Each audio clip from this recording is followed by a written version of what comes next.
So what are you looking at? It's supposed to be a part of a news story or a news clip. And it's supposed to be Kabul, Afghanistan. Now just in this freeze frame, take a look at the clothing. The clothing looks pretty brand new to me. It doesn't look worn. It doesn't look tattered. The children look pretty healthy. Is it possible that these movie reels are being shot somewhere in America? Is it possible that they are shooting footage right here in America and claiming it's footage in Kabul, Afghanistan? Absolutely. In fact, a lot of the Gulf War footage and a lot of the other nonsense footage of war was shot out in the desert somewhere in California or Arizona or somewhere.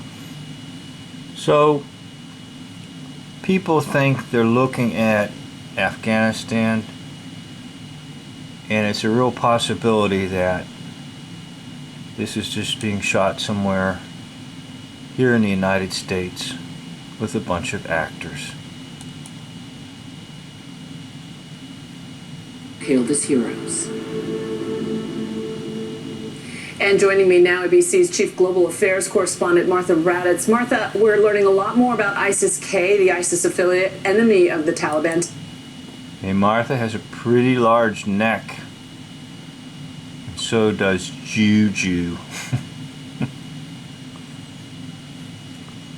Notice all that we are learning.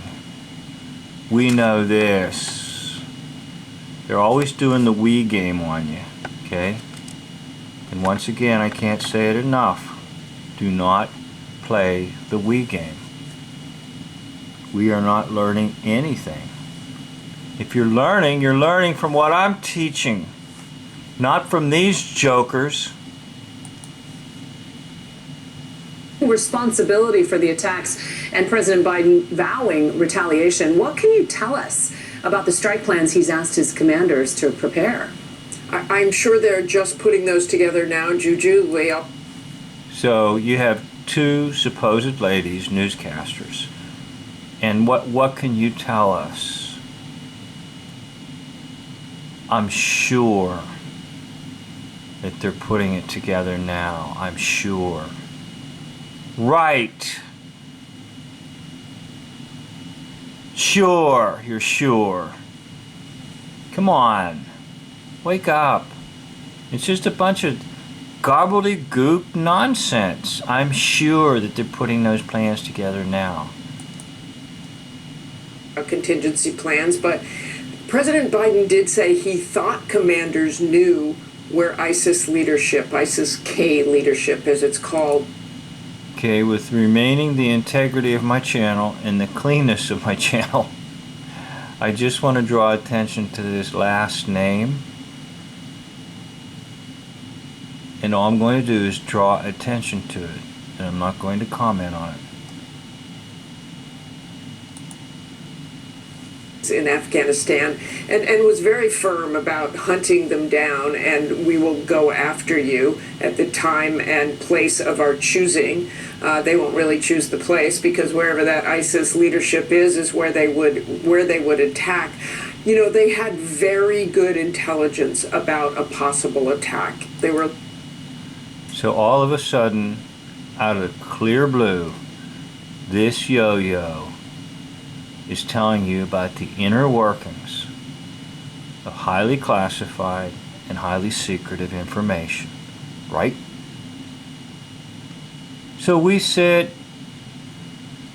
in front of a television set and believe that somehow some reporter somewhere is certain of all this stuff and knows all this stuff. Now keep in mind, it's all nonsense. But even within the nonsense, there's more nonsense. That somehow reporters know these things. And I'm certain of this, I'm certain of that. Well, I'm certain of one thing. They're liars. Americans to get away from that gate, but it happened anyway. So intelligence is never perfect, and it will probably take a while before they find those ISIS commanders and can plan some sort of strike. But I believe this is something the U.S. will carry out. And expand on that a bit, Martha. It's been a gut-wrenching day for the... Oh. It's been a gut-wrenching day. Now, on one of my other channels, I did some videos on persuasion and how basically any individual has two systems that can be tapped into to persuade them. The first system is rational thinking, and I'm just going to point to this individual's head. Okay, the first system is absolutely good rational thinking based on logic. Now the second system, I'm going to locate it down in what we call the heart. Okay, the heart, emotions. All the persuasion that's done is done via emotions. And that system, while it's not flawless, it's highly effective. Which means that you can present the best and greatest rational arguments to an individual who has been persuaded. And those arguments will fail because they are utilizing the heart, the emotions, to govern their lives. So when she said it's been a gut-wrenching day, basically the viewer is going to connect with that. Oh yes, my gut has been wrenching all day. And I've been tied up in knots because of what I've been watching on TV. And it's highly effective.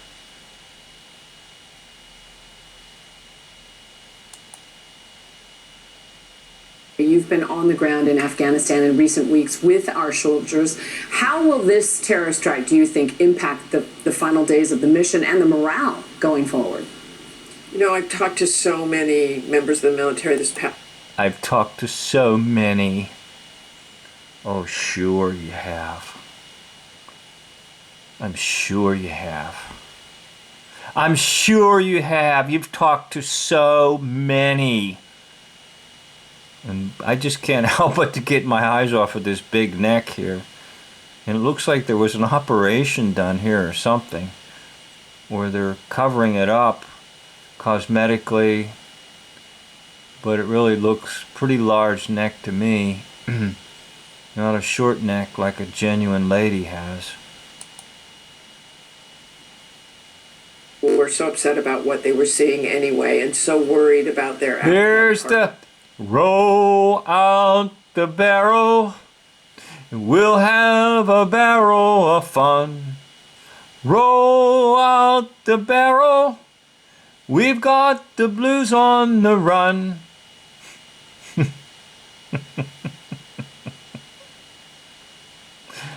That's the wheelbarrow polka, because they're taking an injured person to the hospital or somewhere in a wheelbarrow polka.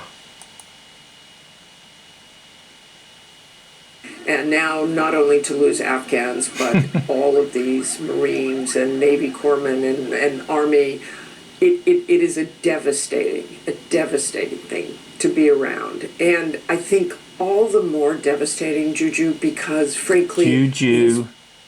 Hey Juju, you take a sad song and make it better. Juju bead, Juju bead.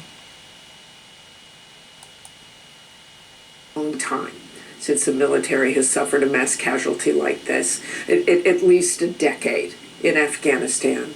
We were getting out of these conflicts and all these beautiful pictures. Yeah. This is why they went over there. To walk children around. Oh, and by the way, where are the parents? And why are they letting some stranger walk their child around?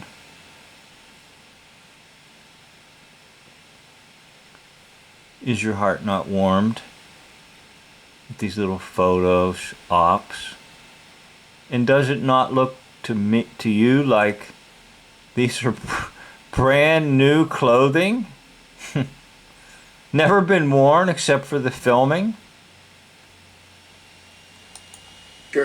Of our service members helping people, going out there, taking babies. Yeah, that's why they went over there. Uh-huh. With their guns and their bombs and their bullets so they could help little children. And you know, the Afghan children are they're just waiting to go over and touch a soldier, you know. They're just, they know everything's so friendly and so nice, you know. They just line up on the streets and they say, "Oh, I just can't wait to see a soldier." Mm-hmm. That's the way foreign children are, you know. With soldiers. It's such a friendly time. Pouring water on little kids. This was a mission that made them feel. Pouring water on little kids. It's a mission. So you go into military and you get trained to go over to Afghanistan so you can pour water on little children. You see how they just take the most ridiculous thing and they put it with the most tragic thing. In a way, they combine the two forms of drama or play, and that would be comedy and tragedy, coming out of the Greco-Roman literature system. So they put a little bit of comedy in there, like, oh, the mission was to pour water on children. Better, that they were trying to get all of these people out of there, evacuated and into safety, and certainly the people who had helped them in conflicts before. So this is a heavy, heavy loss, but they'll put their heads down and they'll try to finish the... Right, she knows what they'll do, right?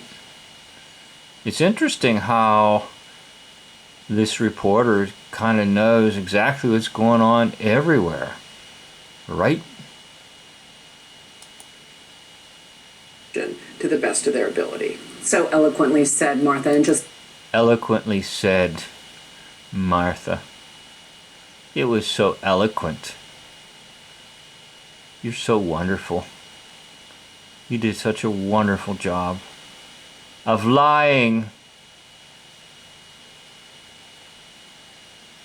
I think if you look at both of them now, you can see the male features coming out, especially right now over here with this one on the right and this one here.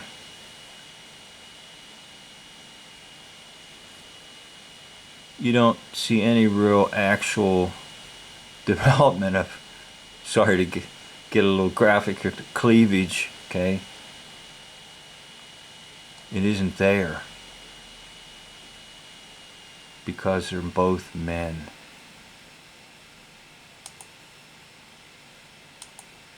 Okay, that concludes the video. Thank you for watching. End of video.